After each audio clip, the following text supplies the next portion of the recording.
8장 노아가 하나님께 제단을 쌓다. 그때 하나님께서 노아와 그와 함께 배에 있는 모든 들짐승과 짖짐승들을 돌아보셨다. 하나님께서 바람을 일으키시니 물이 줄어들기 시작했다. 땅속 깊은 샘들이 막히고 하늘의 창들이 닫히고 비가 그쳤다. 물이 조금씩 줄어들어서 150일이 지나고 고비를 넘겼다. 일곱째 달 17일에 배가 아라랏산에 닿았다. 물은 열째 달이 될 때까지 계속 줄어서 열째 달 첫째 날에 산봉우리들이 드러났다. 40일이 지난 뒤에 노아는 자신이 배에 단 창문을 열었다. 노아가 까마귀 한 마리를 내보냈다. 까마귀는 물이 마르기를 기다리며 이리저리 날아다니기만 했다. 그는 또 홍수의 상태를 알아보려고 비둘기 한 마리를 내보냈다. 그러나 물이 아직 땅을 뒤덮고 있어서 비둘기는 내려앉을 곳을 찾지 못했다. 노아가 손을 뻗어 비둘기를 잡아서 배 안으로 들여놓았다. 노아는 7일을 더 기다려 다시 비둘기를 내보냈다. 비둘기는 저녁 때가 되어 돌아왔는데 부리에 올리브 새순을 물고 있었다. 노아는 땅에서 물이 거의 다 빠진 것을 알았다. 노아가 다시 7일을 기다려 세 번째로 비둘기를 내보냈다. 이번에는 비둘기가 돌아오지 않았다. 노아가 601살이 되던 해 첫째 달 첫째 날에 물이 말랐다. 노아가 배의 뚜껑을 열고 보니 땅이 말라 있었다. 둘째 달 27일에 땅이 완전히 말랐다. 하나님께서 노아에게 말씀하셨다. 너는 내 아내와 아들들과 며느리들과 함께 배에서 나오너라. 모든 짐승 곧 모든 새와 포유동물과 기어다니는 것까지 이 배에 가득한 저 생명들을 모두 데리고 나오느라. 그것들이 땅에서 새끼를 낳고 번성하게 하여라. 노아가 자기 아들들과 아내와 며느리들을 데리고 배에서 나오자 모든 짐승과 기어다니는 짐승과 새, 곧 땅 위의 모든 동물이 종류대로 배에서 나왔다. 노아는 하나님께 제단을 쌓았다. 그는 모든 짐승과 새들 가운데서 정결한 것을 골라 제단 위에 번제물로 드렸다. 하나님께서 그 향기를 맡으시고 마음속으로 생각하셨다. 내가 다시는 사람 때문에 땅에 저주하지 않을 것이다. 사람은 어려서부터 악으로 기울어지게 마련이니 다시는 내가 이번처럼 살아있는 모든 것을 죽이지 않을 것이다. 땅이 존재하는 한 씨를 뿌리고 거두는 일, 추위와 더위, 여름과 겨울, 낮과 밤이 멈추지 않을 것이다. 8장 그가 우리의 질병을 짊어지셨다. 무리의 환호 소리가 아직도 귀에 쟁쟁한데 예수께서 산에서 내려오셨다. 그때 한 나병 환자가 다가와 예수 앞에 무릎을 꿇고 간청했다. 주님, 원하시면 제 몸을 고쳐주실 수 있습니다. 예수께서 손을 내밀어 그에게 대며 말씀하셨다. 내가 원한다. 깨끗하게 되어라.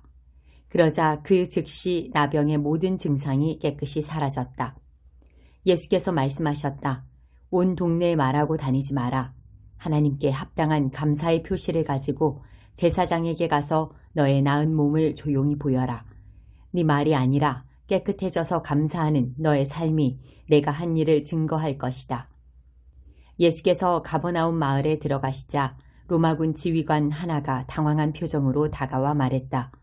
주님, 저의 종이 병들었습니다. 걷지도 못하고 고통이 심합니다. 예수께서 말씀하셨다. 내가 가서 고쳐주겠다. 그러자 지휘관은 이렇게 말했다. 아닙니다. 그렇게 수고하실 것 없습니다. 그저 명령만 내리시면 저의 종이 낫겠습니다. 저도 명령을 받기도 하고 내리기도 하는 사람입니다.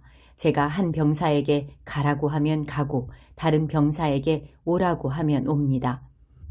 그리고 저의 종에게 이것을 하라고 하면 합니다. 예수께서 크게 놀라시며 말씀하셨다. 하나님을 알고 그분이 일하시는 방식을 훤히 알아야 마땅한 이스라엘 백성 중에서도 이렇게 단순한 믿음은 아직 보지 못했다. 이 사람은 머자나 사방에서 모여들 많은 이방인들의 선봉이다.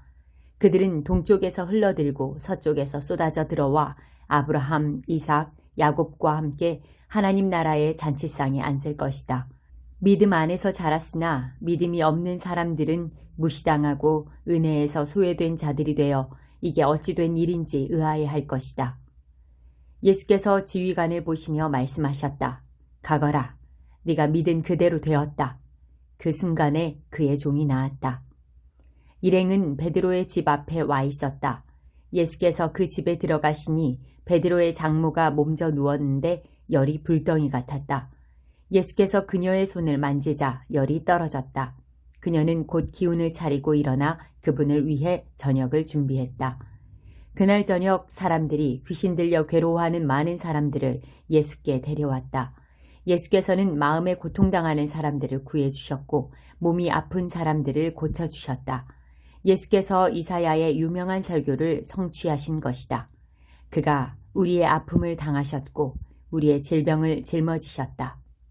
너의 본분은 삶이지 죽음이 아니다.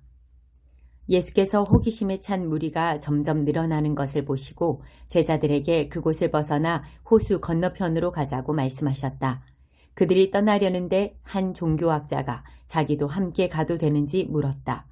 그는 어디든지 주님과 함께 가겠습니다 하고 말했다. 예수께서 잘라 말씀하셨다. 고생할 각오가 되어 있느냐? 너도 알다시피 우리가 묵는 곳은 인류 호텔이 아니다. 예수를 따르던 또 다른 사람이 말했다. 주님, 부디 며칠 말미를 주십시오. 아버지 장례를 치러야 합니다. 예수께서 거절하셨다. 중요한 일이 먼저다. 너의 본분은 삶이지 죽음이 아니다. 나를 따라오너라. 생명을 쫓아라. 그러고 나서 예수께서 배에 오르셨고 제자들도 그분과 함께 있었다. 그러던 중에 풍랑이 무섭게 몰아쳤다. 파도가 배 안으로 들이치는데 예수님께서는 곤히 주무시고 계셨다. 제자들이 다급하게 그분을 깨웠다. 주님, 우리를 구해 주십시오. 이러다가 빠져 죽겠습니다. 예수께서 그들을 꾸짖으셨다. 어째서 너희는 이토록 용기 없는 겁쟁이란 말이냐. 그러더니 일어나셔서 바람에게 잠잠하라, 바다에게 잠잠하라 명령하셨다. 잠잠하여라. 바다는 고요한 호수처럼 되었다. 제자들은 깜짝 놀라서 눈을 비볐다. 이게 어찌 된 일인가?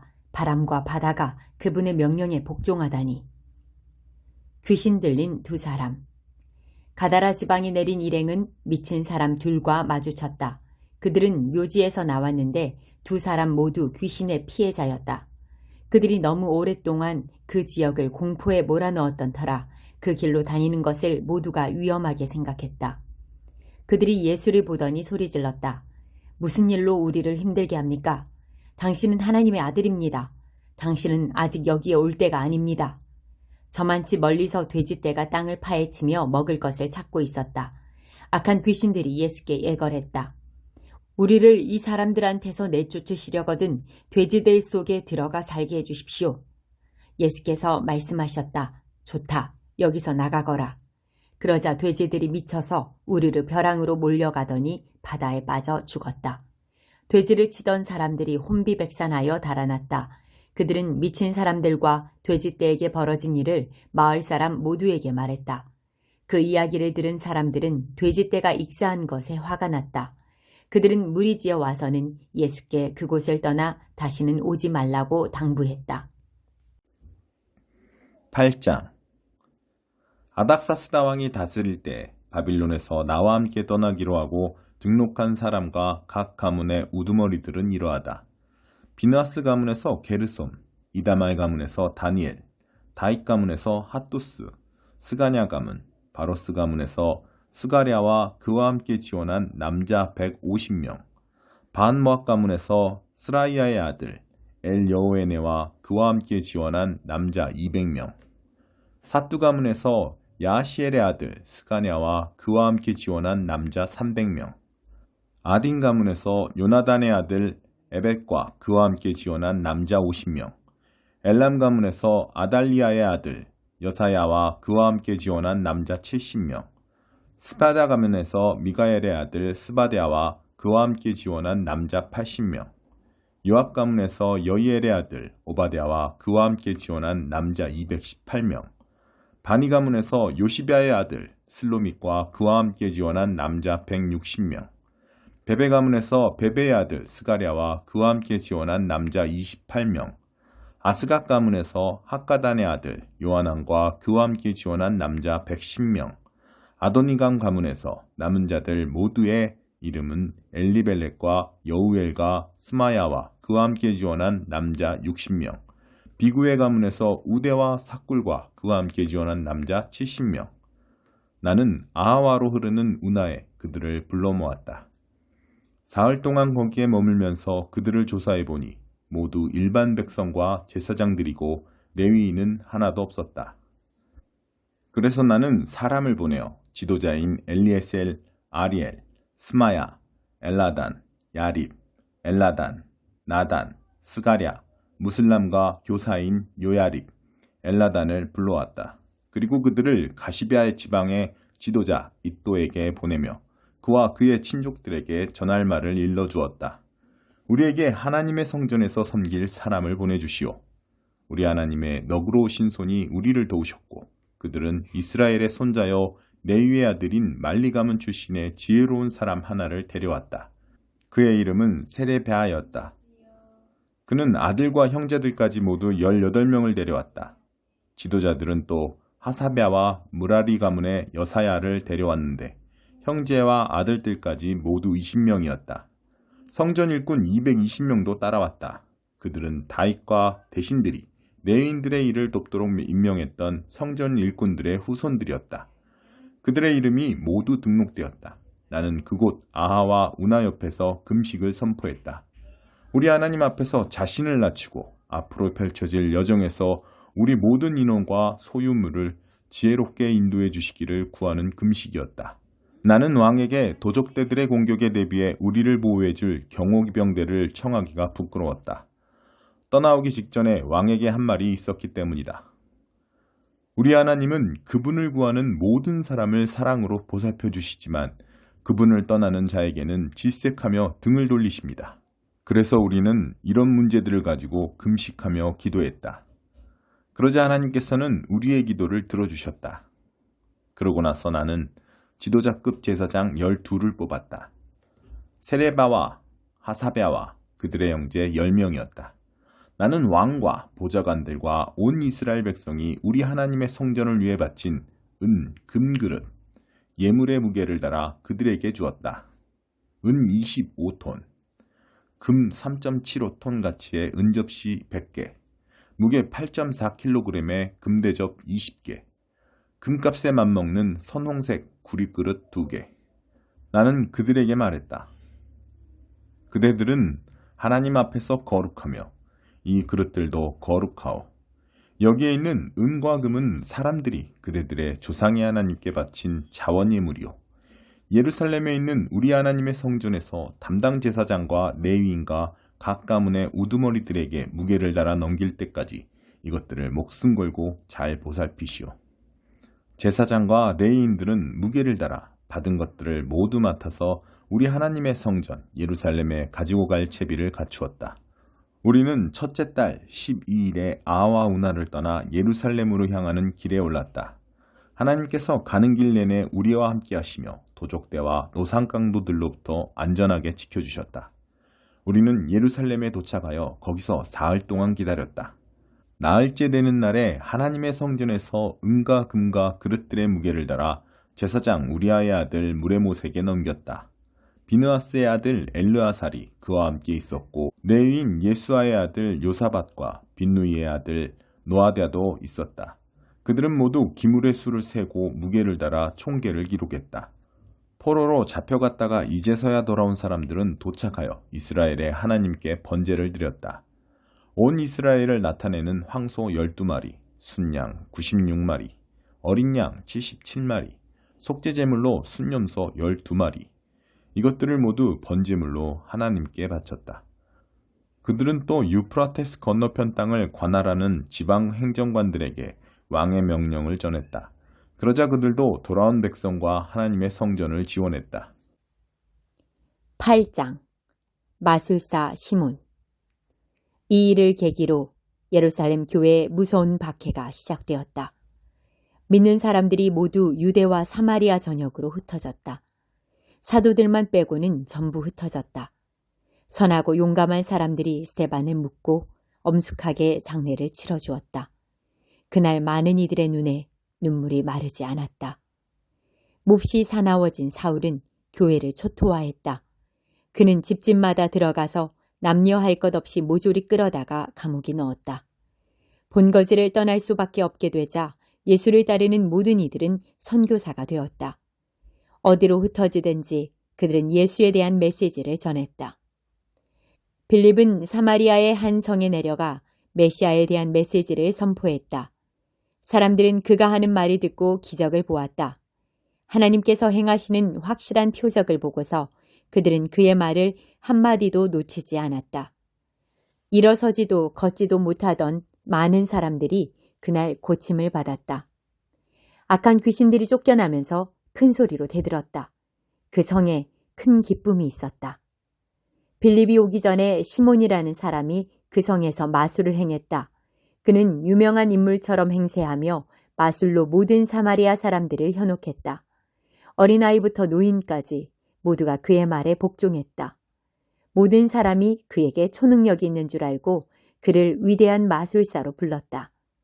그는 그곳에 있은 지 오래되었고 누구나 웬만큼은 그를 두려워하고 있었다.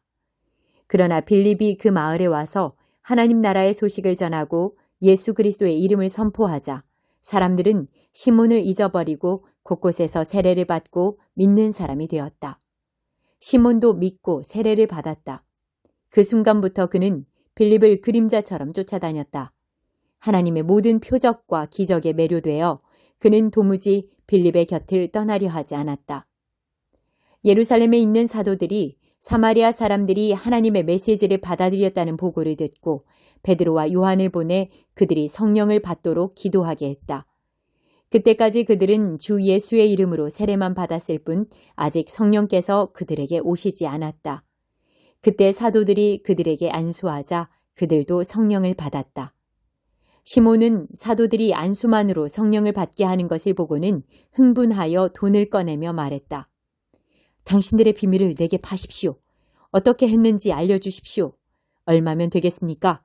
부르는 대로 들으겠습니다. 베드로가 말했다. 당신은 돈과 함께 망할 것이요. 하나님의 선물을 돈으로 사려 하다니 이 무슨 터무니없는 짓이요. 흥정을 맺고 뇌물을 바쳐서는 하나님이 하시는 일에 절대로 참여할 수 없소. 지금 당장 당신의 행실을 고치시오. 하나님을 돈벌이에 이용하려고 했던 것을 용서해달라고 주님께 구하시오. 내가 보니 이것은 당신의 고질적인 습관이오.